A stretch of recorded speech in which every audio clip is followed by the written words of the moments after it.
Hora do Enem no ar e o papo de hoje é sobre matemática. Tu não é o Land? Caraca, tu é o Land, tô te assistindo aqui na Hora do Enem.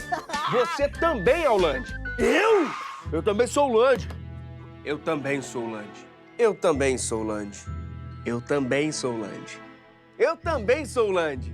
Eu também sou o Land. Também sou o Land. Eu também sou o Land. Eu também sou o Land. Eita! Calma. Tô estudando demais. Roda a vinheta.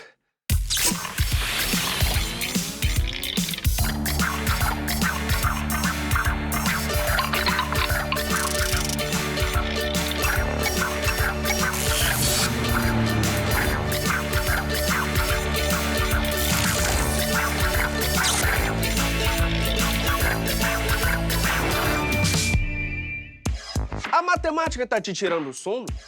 Seus problemas acabaram!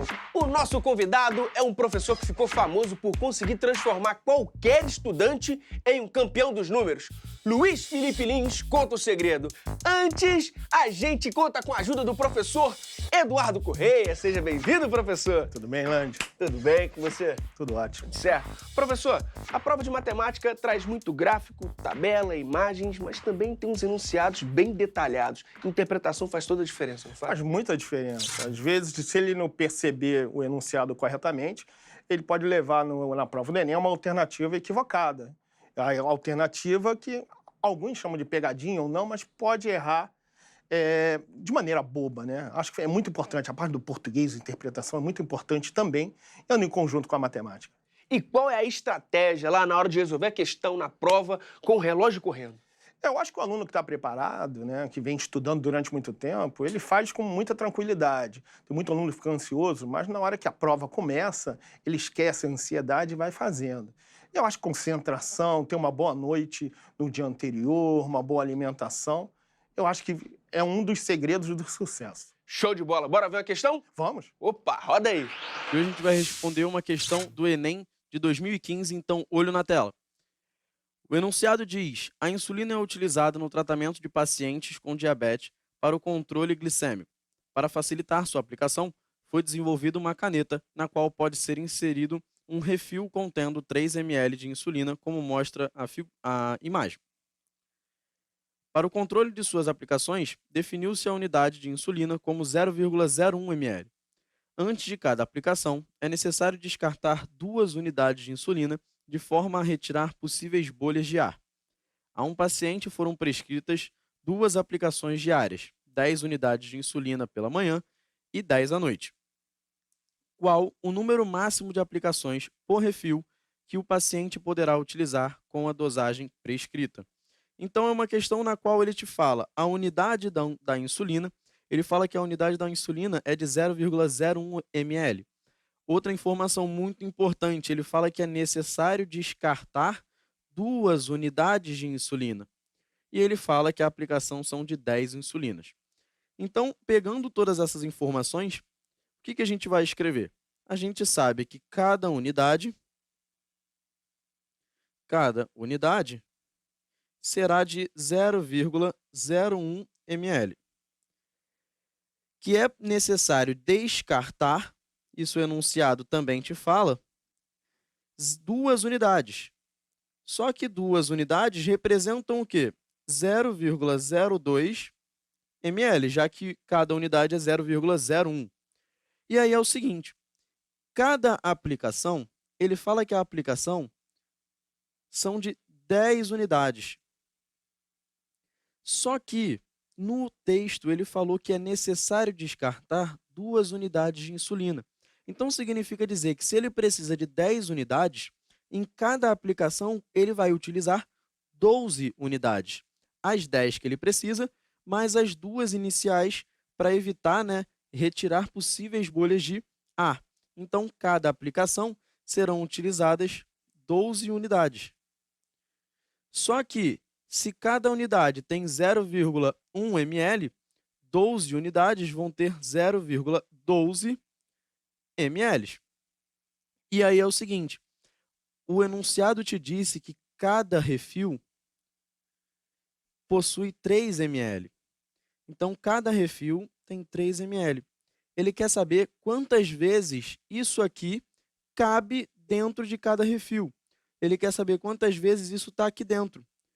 Quando a gente quer saber quantas vezes alguma coisa está dentro de outra na matemática, a gente utiliza o quê? Uma divisão. Ou seja, para a gente saber quantas vezes o 0,12 está dentro de 3 ml, basta que a gente pegue o 3 ml e divida por 0,12 ml. 3 ml dividido por 0,12 ml, a gente pode pegar e multiplicar por 100 em cima e embaixo. Esse ml ele pode ir embora, isso fica sendo uma razão adimensional. E aí, se a gente multiplicar em cima e embaixo por 100, isso é 300 dividido por 12. Dessa forma, a gente foge da vírgula. 300 dividido por 12 é igual a 25. Ou seja, o número máximo de aplicações por refil é de 25, que consta no gabarito da letra A. O problema te deu várias relações, te deu a relação de unidade, falou que é necessário descartar 2 unidades, te falou quantas aplicações o paciente precisa fazer. Você precisa unir tudo isso e fazer no final uma divisão de 3 ml por 0,12 ml, que era a quantidade de unidades que ele precisava. Fazendo essa razão, você encontra que são necessárias no máximo 25 aplicações por refil, o que consta no gabarito da letra A. A gente se vê em próximas soluções na hora do Enem. Um abraço, tchau, tchau. Valeu, professor Hugo. Questão considerada simples, né? É bem fácil, bem básica. Tem que fazer uma divisão, saber quantificar, por aí. Tem que tomar cuidado com as unidades de medida, a relação ali correta, para não errar a questão. Mas tem ali alguma opção que possa parecer pegadinha? Pegadinha eu não sei, mas de repente se ele interpretar mal o enunciado, pegar como uma aplicação, contando manhã e noite, que daria 20 ml, pode levar a uma alternativa incorreta, que seria um valor mais baixo da correção do gabarito. Professor, e se o candidato tem dificuldade nesse tipo de conteúdo, o que ele faz? A dificuldade nesse tipo de conteúdo, ele trabalha esse conteúdo praticamente desde as séries iniciais, no Fundamental 1 até, que é uma divisão, e depois ele vai fazendo uma divisão com números racionais, ou representando na forma de número decimal. Acho que não tem muita dificuldade, isso passa em todos os anos. Uma ideia básica, ele deve ficar atento na aplicação. O exercício fez uma contextualização, tem que ficar atento ali. Agora, por que o Enem se preocupa tanto em explorar esses conteúdos tão básicos da matemática? Elândia, eu te faço uma pergunta. Quando você está na faculdade, você tem que fazer uma relação, você está precisando, em qualquer situação, eu quero tantas bolas dentro de uma piscina. Como é que você pensa em fazer?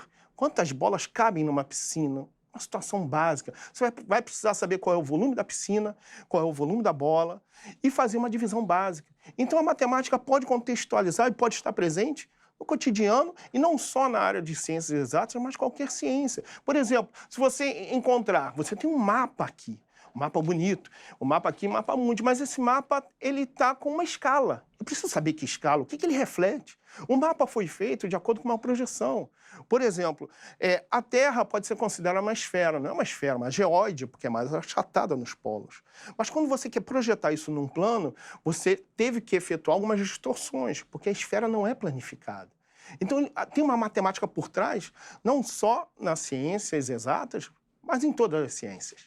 Então eu posso usar o conteúdo da matemática básica em outras disciplinas? Sim, você pode usar em biologia, pode usar em física, pode usar em química, e pode fazer até outras contextualizações, com geografia, com história.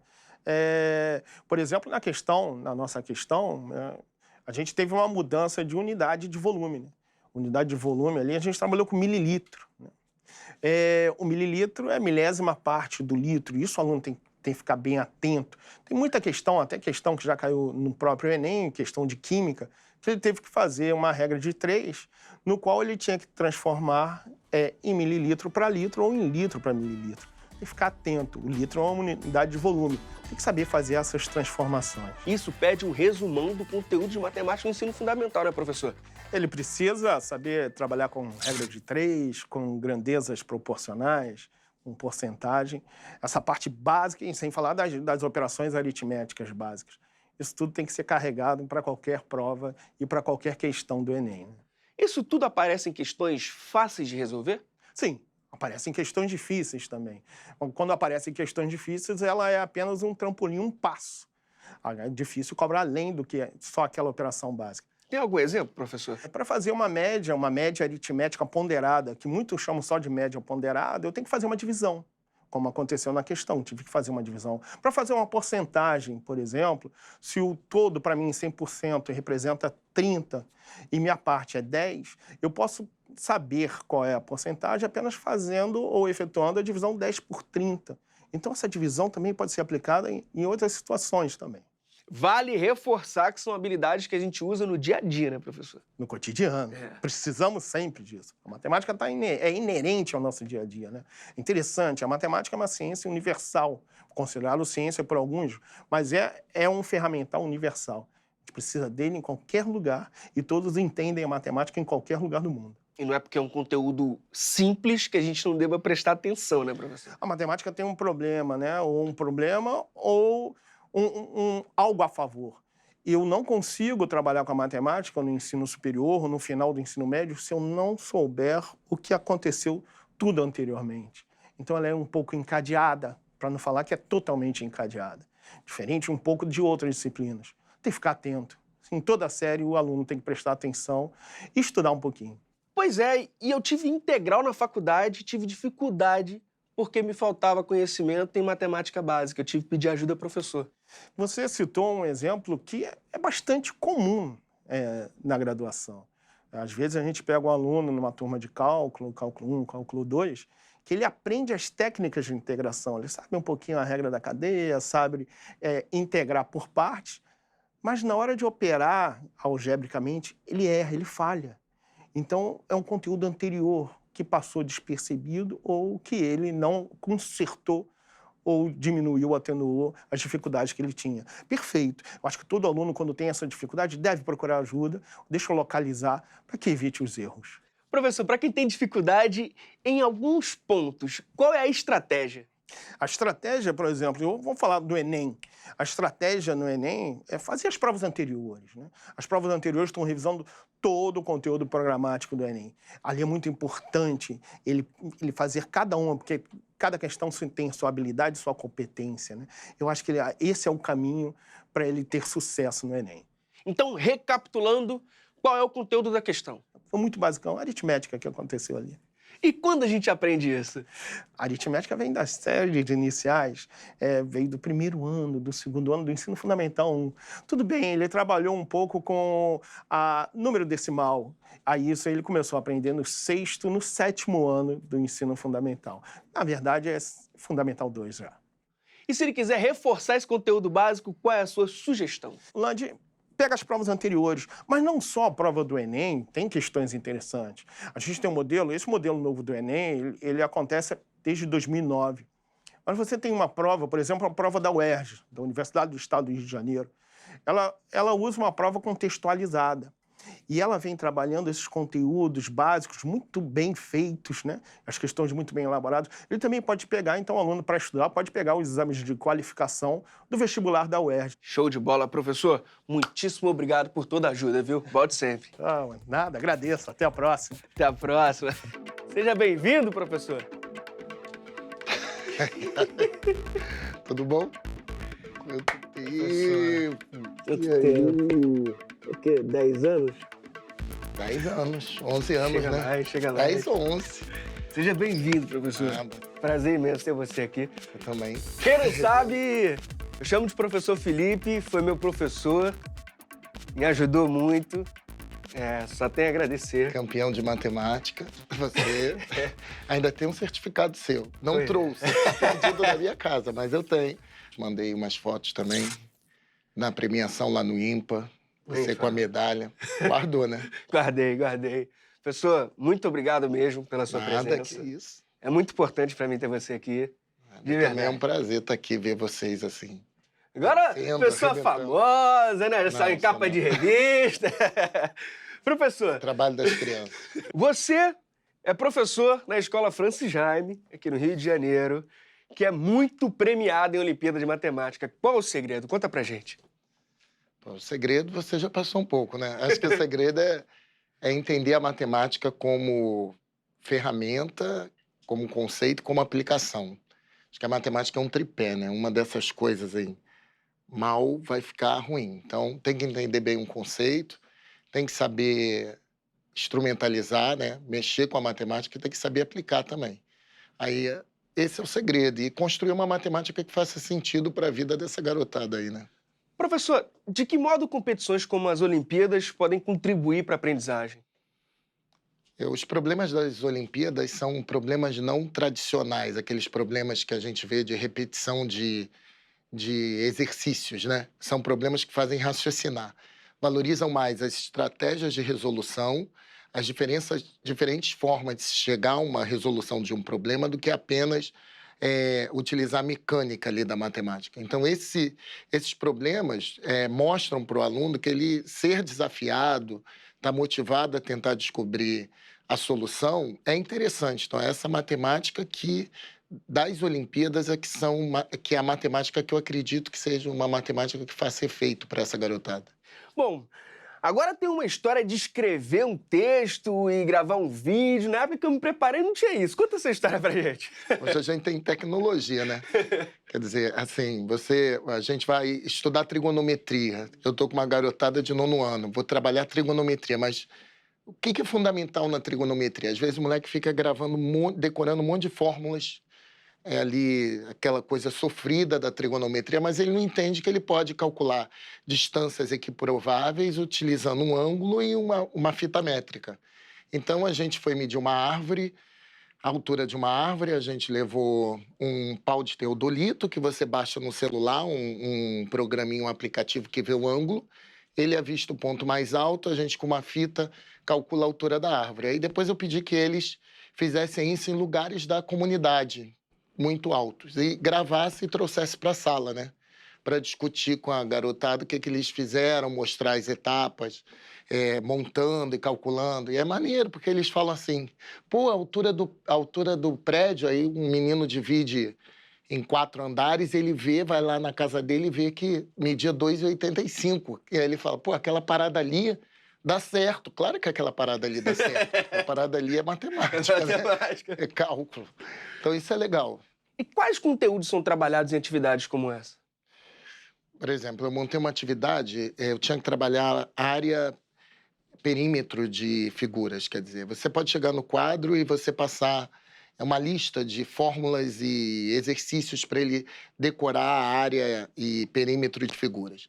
Mas aí eu peguei uma planta do Minha Casa Minha Vida e mostrei para eles o que era uma planta baixa, pedi que eles fizessem um projeto em grupo de uma casa, com quarto, sala, cozinha e banheiro, e dali eles tinham que pesquisar o piso para revestir aquela casa. A garotada pesquisou, foi atrás de preço de piso, eles tinham que registrar com imagens, eles pesquisando, buscar o orçamento de um pedreiro para ver o custo, né? Quanto se gastaria, a mão de obra e todo o revestimento para você colocar aquele piso.